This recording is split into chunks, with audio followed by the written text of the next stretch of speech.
You don't need any equipment to unlock an anime level physique. In fact, you can look like your favorite anime characters, develop huge arms, gorgeous V-tapers, and even a thick dump truck without ever having to go outside and touch grass. You don't need any machines, you certainly don't need any weights, and you don't even need a pull-up bar. So no matter who you are, where you are, or why you are, you can create an aesthetic physique from the comfort of your own home. Hell, even if you're homeless, you can still get an incredible physique. Have you seen Toji Fushiguro?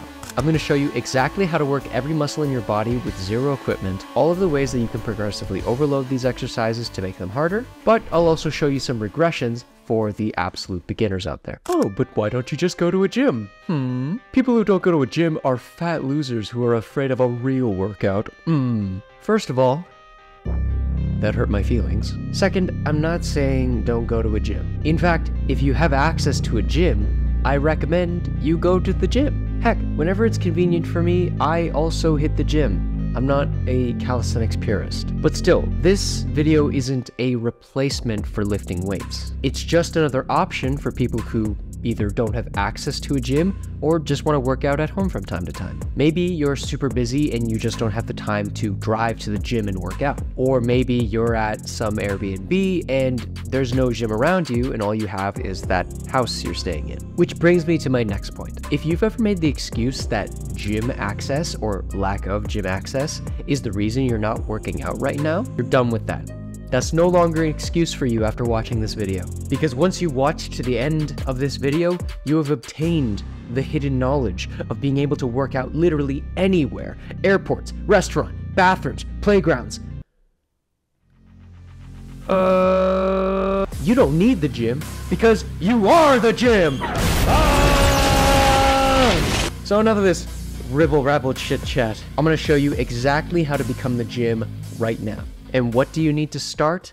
Literally anything in your house can be used as equipment. Now, let's get the obvious out of the way first. Anime protagonists are known for two main things. They look good and they punch good. And both of those qualities are in part thanks to a well-developed chest. Now, there's no need to overcomplicate it. To develop a good chest without equipment, all you need is a floor. And if you don't have a floor, dude, where the hell are you? I want to go to your house. Because if you have a floor, or the ground, again, sorry if you're homeless, you can do push-ups, which is going to target the chest, the triceps, and the front delts. It's a great beginner-friendly exercise that works incredibly well, and most people know how to do it. But if you really want to build that aesthetic chest like Sung Jin-woo or Takedo Oma, you'll need to incorporate some more variations in. Things like diamond push-ups to target the triceps more, wide push-ups to work the chest, or shoulder tap push-ups to work the shoulders. And you can get away with just doing these variations and you'll build a very decent chest, but to actually grow a really good chest, you're going to need progressive overload. And while there's a lot of things that you can do to make your push-ups harder, I recommend these three things. Number one is increasing the range of motion. Using something like 3 chairs to elevate your body. This can help to get a deeper stretch at the bottom of the push-up,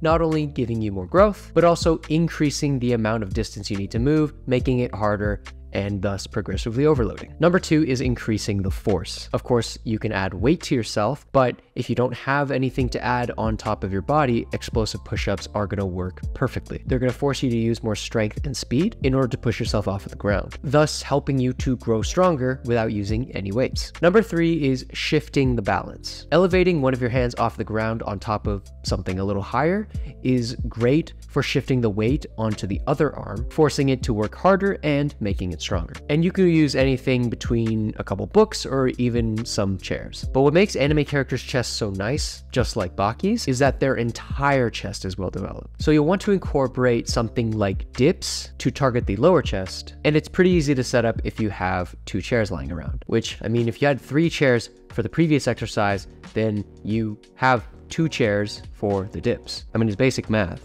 I should know, I'm Asian. But the more aesthetic part of the chest is arguably the upper chest. And targeting this is also simple to set up. Simply just elevating your feet will adjust the pushing angle and do just that. However, if you are unable to do a single push-up, then you should definitely try elevated push-ups. When your hands are elevated above your feet, it shifts the weight more to your feet, making it a lot easier to perform multiple push-ups. But I don't think the problem with home workouts is working out the chest. The bigger problem is figuring out how to work out the back. Because like all anime physiques, they have really nice V-tapers, thick upper backs, and of course sometimes demon faces. So the main question is, how do we target the lats, the rhomboids, the traps, all of those fancy little back muscles without any equipment? Well, luckily for you, you can use one of these 3 methods. The first is the tried and true broomstick and 2 chairs method. Just take a broom or a mop or any stick you find lying around, place it on top of 2 chairs, grab the ends of the broom that are closest to the chair so that it doesn't snap in half, and perform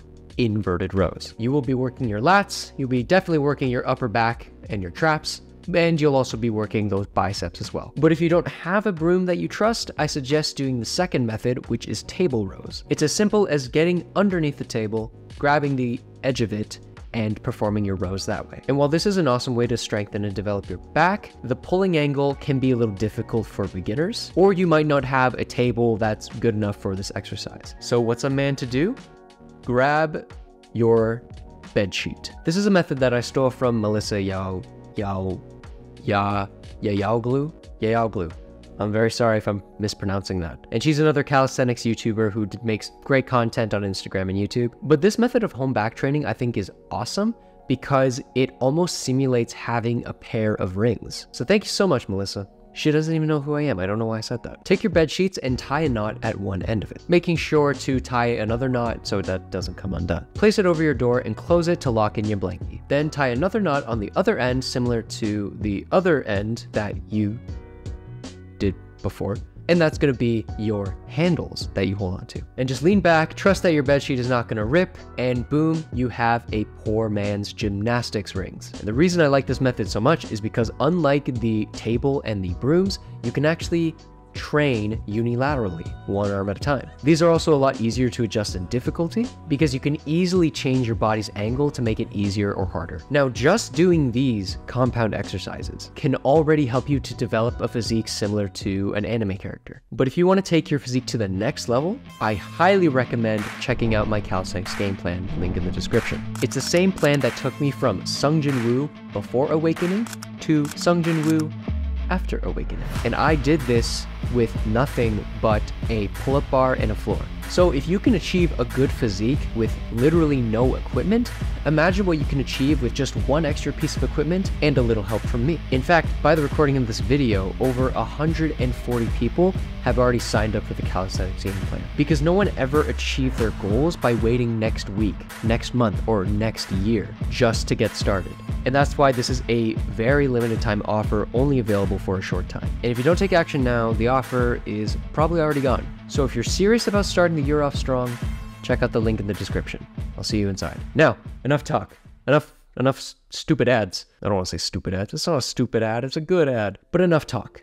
I know what you guys truly want. You want some juicy, thick, sexy arms. Damn right. And to do that, we need to learn how we can isolate the biceps, the triceps, and the forearms. And it's actually easier than you think. For the biceps, we can easily get back under the table and do some body weight curls. Now these are like the rows, but 2 main differences. 1, our palms are facing towards us, which is the supinated position. This is what's gonna help target the biceps. And 2, instead of aiming for our elbows to go past our torso, we want to try to aim to get our palms to our face. That way we can properly isolate the biceps. Of course, if these are too hard, you can always go back to the bedsheet setup and adjust your body angle to make it easier. To isolate the triceps, it's also just as easy. Get back onto the floor, place your forearms down like in a plank position, and then perform Sphinx push-ups. These are going to be targeting your medial head and your short head of the tricep. To make these easier, move your body away from your hands, and to make them harder, move your body towards your hands. But we don't want to just target the triceps in this position. We also want to target the long head. And in order to do that, we need to do some overhead tricep extensions. And an easy way to set that up is just take a couple chairs, place your hands on the edges, and perform your tricep extensions by going all the way down, almost having your head touch the chair, and then push back up. Now the forearms are a little trickier to isolate, but it's still possible. If you have a door frame that has a generous ledge, you can hang off of it and do some dead hangs. But if you don't have a door frame that has that sort of ledge, or you find these too difficult, then the next best thing is to do finger push-ups against a wall. But you can't have a nice set of arms without having a nice set of cap shoulders to boot. Physiques like Garo or even Toji. So we have to figure out how to target all parts of the shoulder. For the front delts, push-ups are For the front delts, push-ups are already going to do that, but to really grow them, as well as your side delts, pike push-ups are going to work perfectly for this. You could do these on the floor, which is the easier variation, but if you want to progressively overload, elevate your feet with a chair, and it's going to make them a lot harder. And if you really want to take it up a notch, try doing them against a wall for handstand wall-supported push-ups. Of course, you don't have to do the push-ups. Doing just the wall handstand itself is really good for developing the shoulders. And while all of those are great for the side delts, to really make them grow wider, we want to do some form of lateral raise, like bodyweight lateral raises. And the rear delts are also easy enough to train. Just take a couple chairs, place your elbows on them, and drive them downwards like you're squeezing a walnut between your shoulder blades. I'm a very visual learning. Now we can't forget about the legs, even though I want to. So of course we need to find ways to target the quads, glutes, hamstrings, and calves. And of course, that's also very easy to do. Regular bodyweight squats, I think, are underrated because they're seen as too easy, but honestly, they're great. And they target your quads and your glutes at the same time. And it's a lot easier to overload because you can be holding onto some weight to make it heavier, or you can move on to a harder progression like pistol squats, one-legged squats. Of course, it does require some good balance and leg strength, so practice by assisting yourself with a chair. Jumping squats are another easy way to overload the bodyweight squat because, like explosive push-ups, you're using more force and making your legs a lot stronger. The hamstrings, a little tricky, but there is one exercise that does this well, and that's going to be slick hamstring curls. Just make sure you're wearing something like socks so that you can easily curl your feet towards your body and target your hamstrings. And how do we target the calves? That's right, calf raises. Who would have guessed? Now I think it's pretty self-explanatory, but I'll give you one tip to make it a lot more effective. Try elevating your feet so that you get a deeper stretch at the bottom. And another tip to progressively overload, use one leg or slow down the tempo. It does make a big difference. Now, of course, most of you are wondering, where is the ab training? Well, the truth is, I believe you only need one exercise to build bulletproof abs. So if you want to learn what that is, you can check out this video right here.